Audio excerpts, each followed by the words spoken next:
Audio Jungle.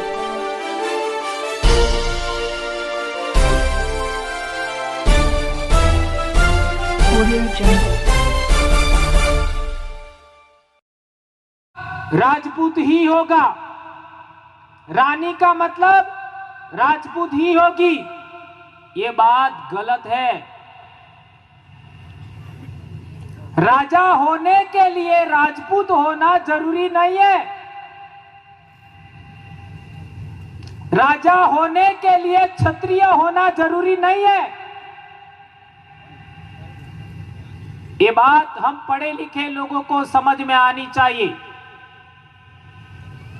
देश आजाद होने के बाद हमारे दिमाग में बार बार ठूसा गया, क्या ठूसा गया कि राजा होगा अर्थात राजपूत ही होगा, राजा होगा अर्थात क्षत्रिय ही होगा।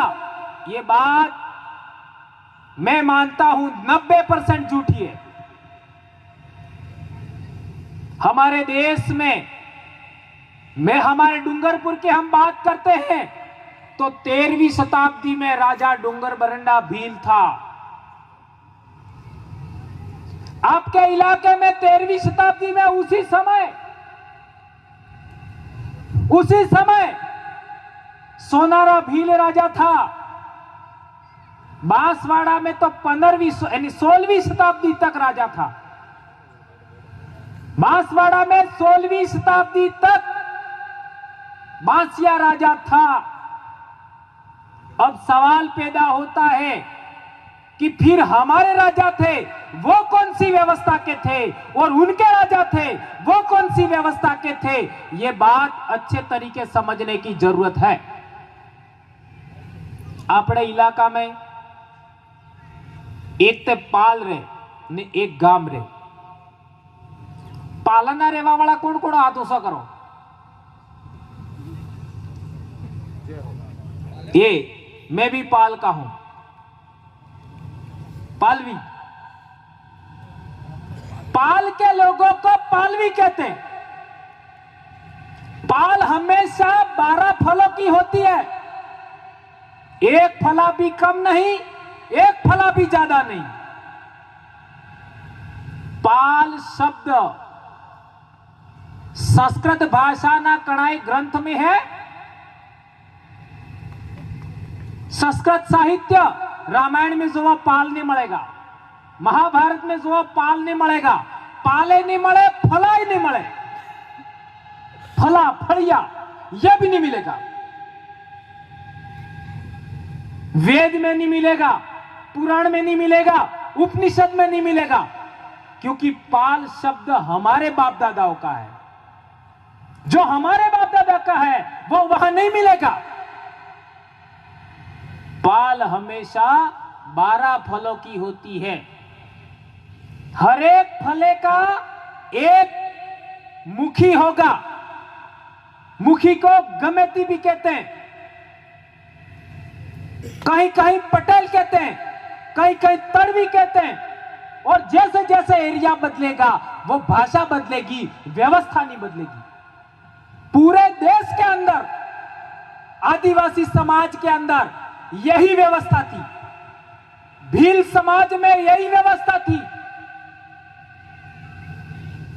गोंड आदिवासियों में यही व्यवस्था थी, मुंडा आदिवासियों में यही व्यवस्था थी, संथाल आदिवासियों में यही व्यवस्था थी।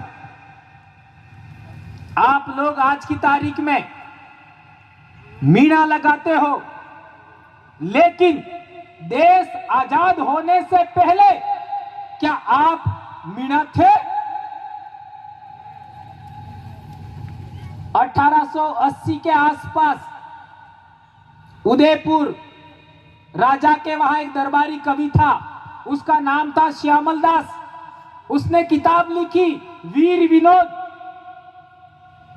श्यामल दास जी ने वीर विनोद किताब लिखी। उस किताब के अंदर लिखा है कि मेवाड़ की आधी से ज्यादा जनता, मेवाड़ की आधी से ज्यादा प्रजा भील है, मीना है और मेर है। वो लड़ाकू कौम है, ये लिखा उसने। भील, मीना और मेर, ये लड़ाकू कौम है।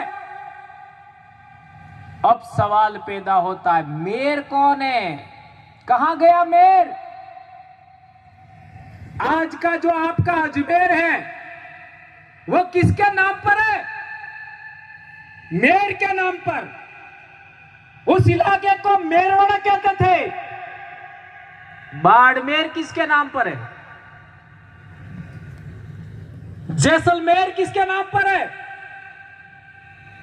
यह मेर शब्द यह साबित करता है कि राजस्थान के अंदर एक बहुत बड़ा मेर आदिवासियों का इलाका होगा। वो मेर कहां गए? आसमान निकल गया कि धरती निकल, आसमान खा गया कि धरती निकल गई, कहां गया?